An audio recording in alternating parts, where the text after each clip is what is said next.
Olá, o dinheiro dos nossos impostos, para onde ele vai? E mais importante, quem garante que ele está sendo usado do jeito certo pelo governo? Essa é uma das perguntas mais cruciais para a nossa democracia, e hoje a gente vai fundo para encontrar essa resposta. Para a gente desvendar esse universo, nosso caminho vai ter 5 paradas. Primeiro, vamos descobrir quem são os fiscais do dinheiro. Depois, a gente foca no principal deles, o Tribunal de Contas da União. Vamos ver o tamanho do poder que ele tem, o que acontece quando algo ilegal aparece e, por fim, como tudo isso se encaixa num grande sistema de controle. Vamos lá? Então, começando pelo começo, quem são os grandes responsáveis por essa vigilância toda? Muita gente até pensa que é um órgão só, mas a verdade é que no topo desse sistema a gente tem duas instituições super importantes que trabalham, na verdade, em conjunto. Essa é uma daquelas perguntas que todo mundo deveria se fazer, né? E a resposta, que aliás está lá na nossa Constituição, revela um jogo de equilíbrio de poder que é, no mínimo, fascinante. Aqui a gente consegue visualizar essa relação perfeitamente. A Constituição, lá nos artigos 70 e 71, define que o Congresso Nacional é o dono do chamado controle externo, ou seja, no fim do dia, é ele quem dá a palavra final.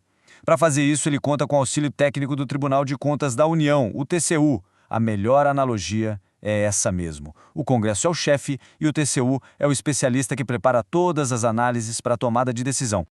Mas aqui tem um ponto que é fundamental e que muita gente confunde. Apesar de ajudar o Congresso, o TCU não é subordinado a ele, de jeito nenhum. Ele não pertence ao poder legislativo. Na verdade, o TCU é uma entidade autônoma, que existe meio que fora da estrutura dos três poderes. E isso é de propósito, justamente para ter a independência que precisa para fiscalizar todo mundo. Agora que a gente já entendeu qual é o papel do TCU, vamos mergulhar um pouco mais fundo nessa instituição. Afinal, quem são as pessoas por trás dessas decisões tão importantes? E como é que elas chegam lá? O TCU é formado por um grupo de 9 ministros. É um número bem pequeno se a gente parar para pensar na responsabilidade gigantesca que eles carregam nas costas. E a forma como esses 9 ministros são escolhidos reflete bem aquela relação que a gente viu antes. Olha só, 2/3, ou seja, 6 deles, são escolhidos diretamente pelo Congresso Nacional. O terço que sobra, os outros 3, são indicados pelo presidente da República, mas precisam passar pela aprovação do Senado. E não é qualquer um que senta nessa cadeira, não. O artigo 73 da Constituição coloca uma lista de requisitos bem rígidos. Tem que ter entre 35 e 70 anos, uma reputação impecável, mais de 10 anos de experiência e, o mais importante, um conhecimento profundo em áreas como direito, economia ou administração pública. É um jeito de garantir que o tribunal tenha um nível técnico altíssimo. Certo, já sabemos quem são os ministros. Mas, na prática, o que eles podem fazer? Vamos agora explorar o tamanho dos poderes do TCU e, tão importante quanto, onde esses poderes terminam. E aqui, a gente chega num ponto fundamental, porque o poder do TCU muda dependendo de quem está sendo fiscalizado. Quando se trata das contas anuais do presidente da República, o TCU faz uma análise técnica e emite um parecer, que é tipo uma recomendação. A decisão final, o julgamento mesmo, é do Congresso. Agora, para todos os outros administradores públicos federais, a história é bem diferente. Nesses casos, o TCU tem o poder de julgar as contas diretamente.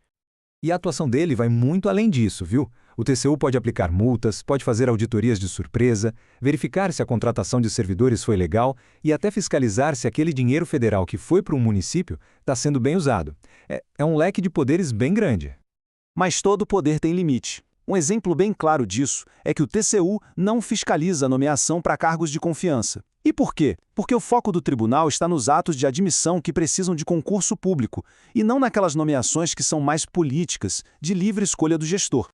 Tá, mas e quando o TCU acha alguma coisa errada? Bom, aí a situação fica bem séria. A Constituição desenha um processo bem claro para lidar com essas ilegalidades. O primeiro passo não é sair punindo, mas sim corrigir o rumo. O TCU identifica o problema e dá um prazo para o órgão se ajustar e cumprir a lei. É uma chance de resolver a questão internamente, sabe? Agora, se o prazo acaba e nada muda, o poder do TCU vai depender do tipo de problema. Se for um ato administrativo isolado, tipo uma despesa ilegal, o TCU pode ir lá e suspender a execução na hora. Mas, se a ilegalidade estiver num contrato, aí o processo é mais complexo e o Congresso entra na jogada. Olha que interessante. No caso de um contrato ilegal, o TCU não age sozinho de cara. O processo é bem definido. Primeiro, ele avisa o Congresso. A responsabilidade inicial de brecar o contrato é dos parlamentares. Mas, se o Congresso não fizer nada em 90 dias, aí sim, o poder volta para o TCU, que pode decidir e suspender o contrato. É mais uma prova desse delicado equilíbrio de poder do nosso sistema. Bom, chegamos na nossa última parte, e agora a gente vai abrir um pouco mais do foco. O TCU é a peça mais famosa desse quebra-cabeça, mas ele não joga sozinho. Ele faz parte de um sistema de controles muito maior e todo interligado. Antes mesmo de o TCU pensar em entrar em campo, já existe uma primeira linha de defesa, o chamado controle interno. Cada um dos poderes, seja o executivo, o legislativo ou o judiciário, tem a obrigação de manter sua própria estrutura para fiscalizar seus próprios atos e contas. E essa responsabilidade é para ser levada muito a sério.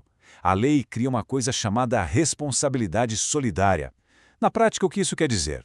Que se um fiscal interno descobre uma irregularidade e não avisa o TCU, ele se torna corresponsável pelo problema. A omissão tem consequência direta.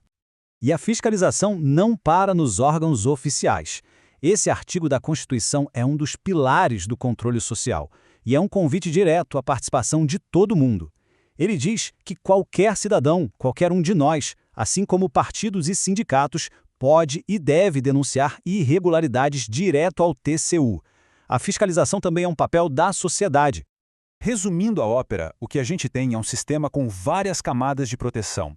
O Congresso com autoridade máxima, o TCU como grande auditor técnico, os controles internos fazendo a fiscalização do dia a dia e a sociedade civil como um vigilante sempre ativo. É um sistema complexo de freios e contrapesos, todo desenhado para proteger o dinheiro que é de todos nós. E a gente termina com essa reflexão. No papel, o Brasil tem um sistema de fiscalização que é muito robusto, um verdadeiro pilar da nossa democracia.